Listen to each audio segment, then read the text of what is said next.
तो ये जो रस्सी है ना, ये गेट है, ये 20 रुपये देना होता है तभी खोलते हैं। तो ये बाइक शायद और आगे नहीं जाएगी, तो पार्किंग इधर ही होएगी।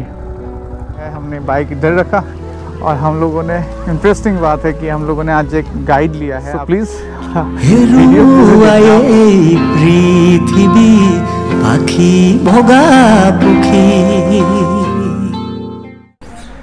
ये है front view of Bhangarh fort. घुसते यहाँ पे मिलती है टिकट काउंटर। ये है टिकट काउंटर।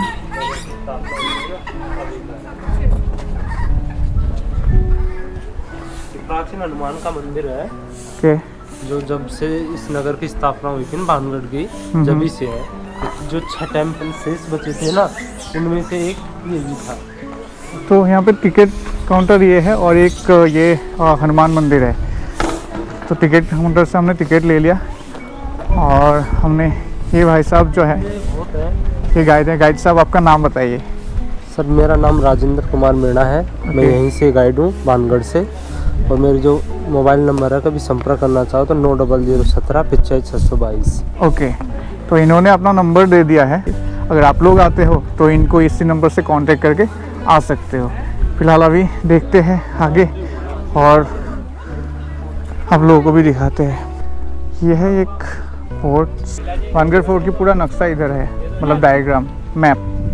और एक इंटरेस्टिंग बात, यहाँ पे अगर आप लोग कैमरा लेके आते हो, उसका भी वीडियो कैमरा का 25 रुपीज़ लेते हैं और 25 रुपीज़ का एक टिकट होता है, वो ज़रूर काट लेना, क्योंकि हमें अभी बोला और हमारा जो गाइड है वो गया है लेने के लिए।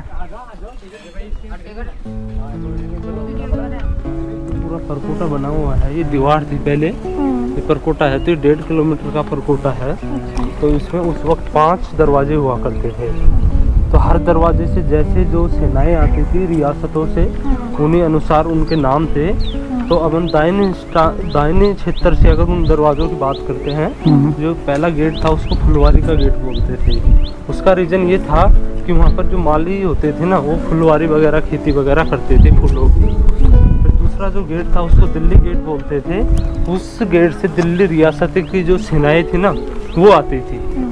और जो एंटर किया है वो हनुमान गेट ही है। और जो 2 गेट हैं लेफ्ट साइड, उनको बोलते हैं लाहौरी गेट और अजमेरी गेट। अपन में जो प्रेजेंट में अपन चल रहे हैं, तो ये पहले मार्केट हुआ करता था। ये पहले मार्केट था। हाँ।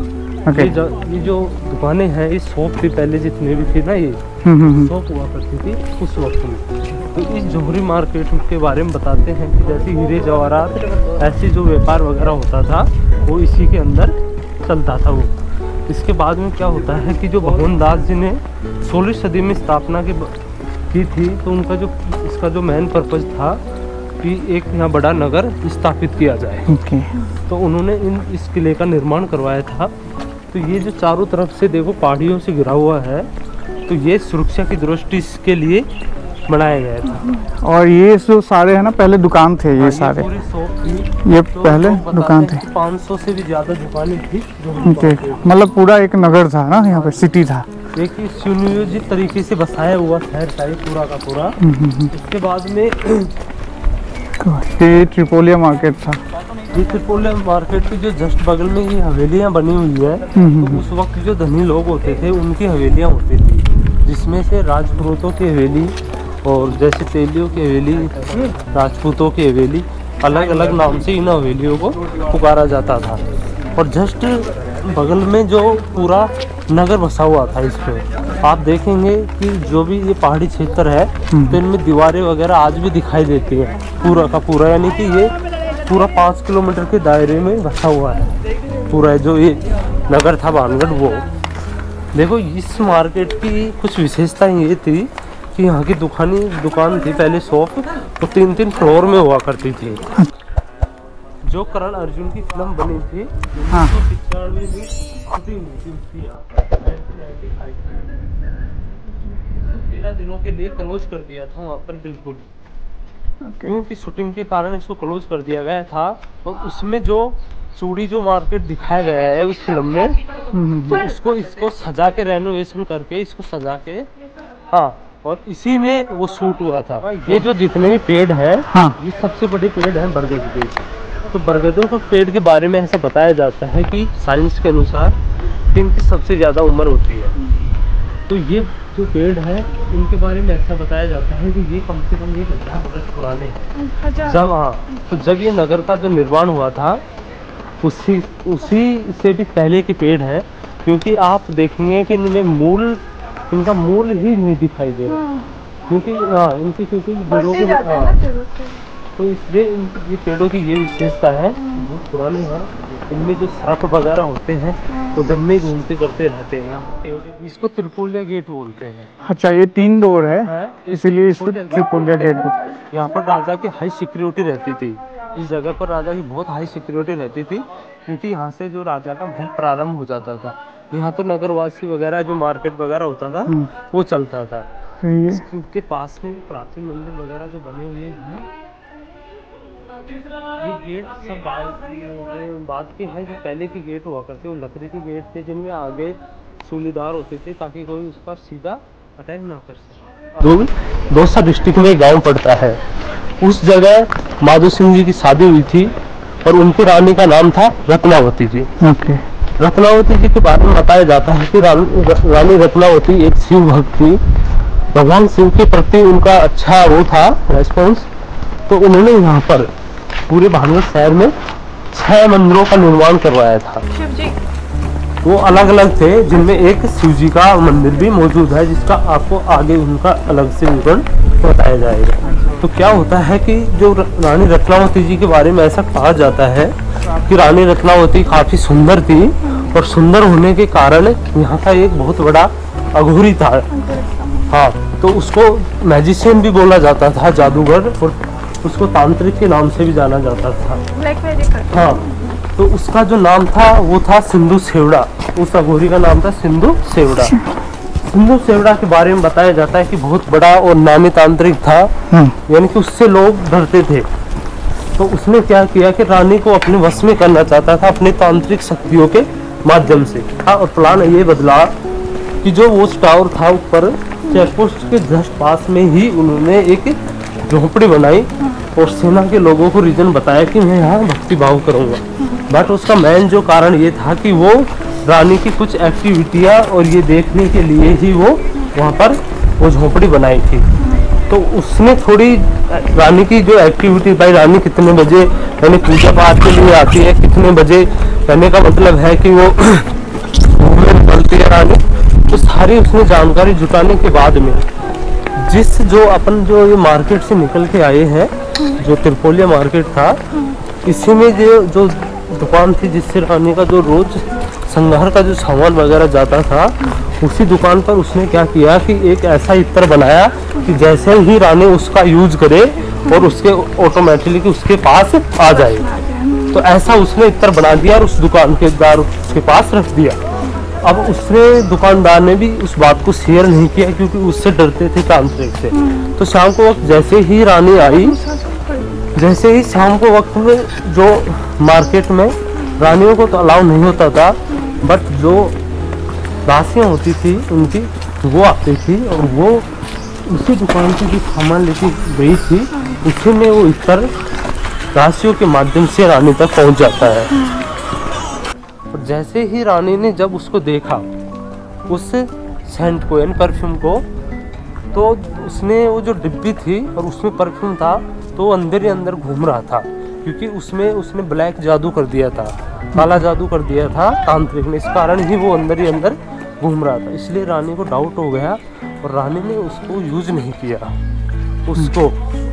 तो बाद में क्या होता है कि जो परफ्यूम था वो रानी तक पहुंच जाता है। रानी ने इसको जस्ट महल के पास में एक पत्थर पड़ा हुआ था, ऐसे बड़ा सा पत्थर था, उस पर रानी ने फेंक दिया। फूटते ही वो पत्थर पर यूज हो गया। पत्थर पर यूज हो गया तो वो पत्थर उठ के उस तांत्रिक की जो झोंपड़ी थी उस पर जा गिरता है, और जा गिरता है तो वो जो तांत्रिक था वो घायल हो जाता है। उसने फिर सोचा कि मैंने प्लान कुछ और बनाया था, हो कुछ और गया, इसीलिए वो सोचा कि अब अपनी मृत्यु तय है। तो उसने क्या किया कि उसके पास जो शक्तियाँ थी उन शक्तियों का उसने दुरुपयोग करते हुए यहाँ के रानी को श्राप दिया कि रानी मैं आपको श्राप देता हूँ कि 24 घंटे के अंदर आपका जो पूरा शहर है ये भानगढ़ ये खंडर में तब्दील हो जाएगा।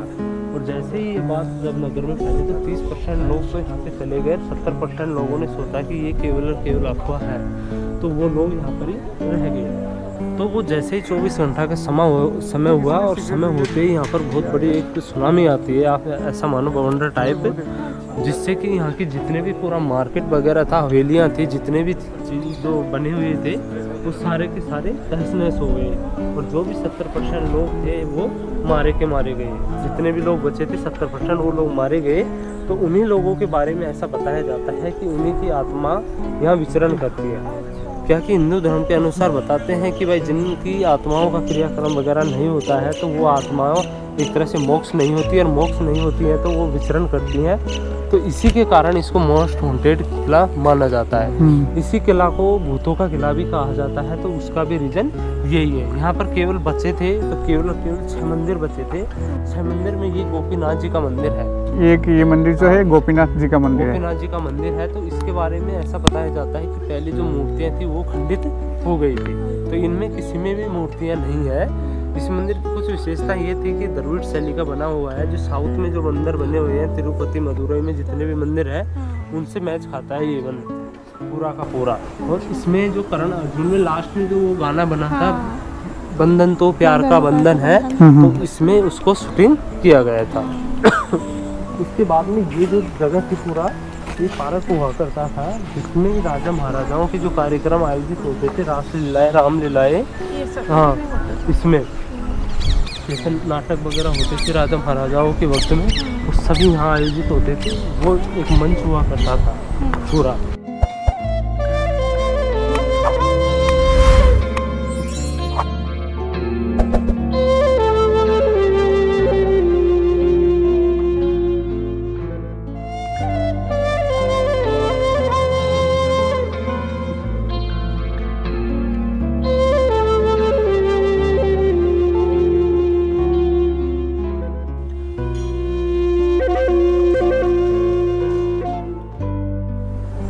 इसके बाद में क्या हुआ था कि ये कितना हॉन्टेड है कितना नहीं है, इसके बारे में देखो काफ़ी जो पैरानॉर्मल जो टीमें हैं तो उन्होंने काफ़ी स्टडी रिसर्च वगैरह की। बड़े बड़े डिस्कवरी फाइल्स चैनल थे, उन्होंने भी यहाँ पर बहुत हाई क्वालिटी के कैमरे वगैरह लगाए।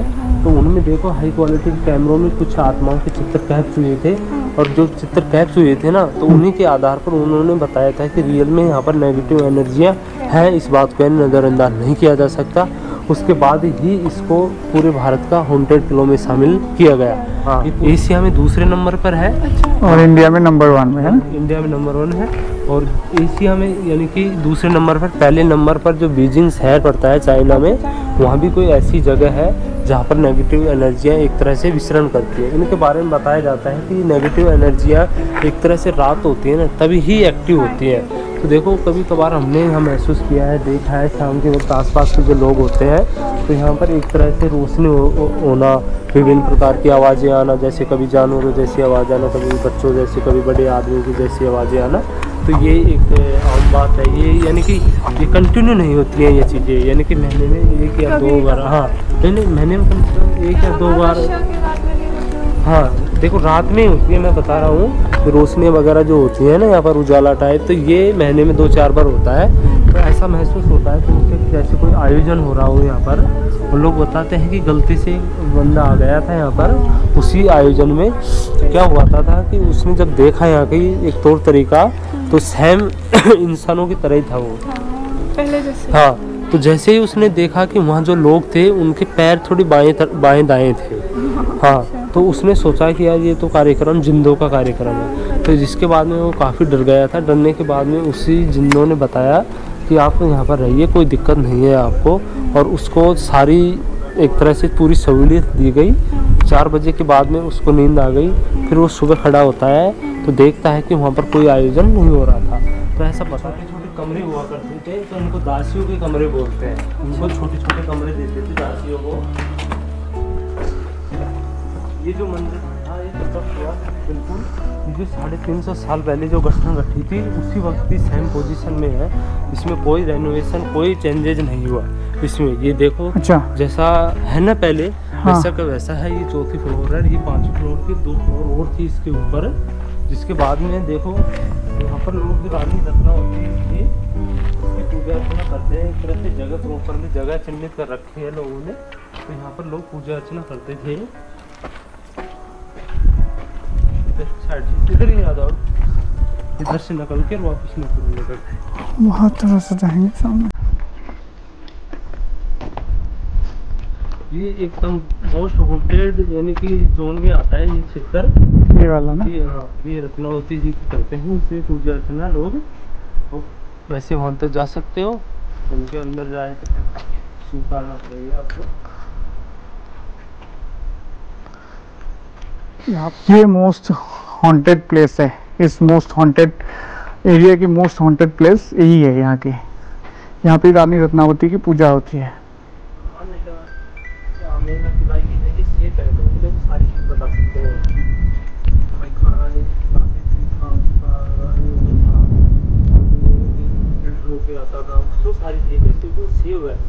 बचा हुआ है इसमें। जो अंदर के जो तहखाने होते थे पहले के, तो एक ये है जो गुफा नीचे जाती है। ये गुफा तो ये गुफा जो नीचे जाती है ना, ये जो सारे जो नीचे के फ्लोर है उनको कवर करती है। तो इसको क्या है कि इसको भी अधिकतर बंद कर दिया गया है। इसमें बहुत बड़ी गुफा है कहने का मतलब, इसमें जैसे कब घुसने का ऐसा वो रहता है चांस, इसलिए इसको बंद का ऊपर रखा है। वैसे इसको आगे जाके कोई पत्थर उनमें से ये है एक, वो लास्ट में एक मकबरा भी बना हुआ है वो। हाँ तो वो एक हिंदू राजा थे जिनका नाम हरि सिंह पिपलाई जी था। तो उनके बेटे 4 बेटे थे, उन्होंने इस्लाम कबूल कर लिया था, इस्लाम में आ गए थे। तो उन्होंने अपने पिता की याद के लिए ही वो मकबरा बनाया था। और फिर बाद में जाके वो जो 4 बेटे थे उनकी भी छोटी छोटी यानी कि छतरियाँ बनी हुई है, वो जो खेतों में बनी हुई है वो। तो ऐसा करके ये पूरा 5 किलोमीटर के दायरा में आ जाता है। ये पूरा जो मैं बता रहा था ये पूरा गार्डन था राजा महाराजाओं का। इसमें हमेशा पानी के जो कुंड बने हुए हैं हमेशा पानी जाता रहता है, कभी नहीं सूखता है इनमें पानी। क्योंकि आगे निकट वगैरह भी बने हुए हैं।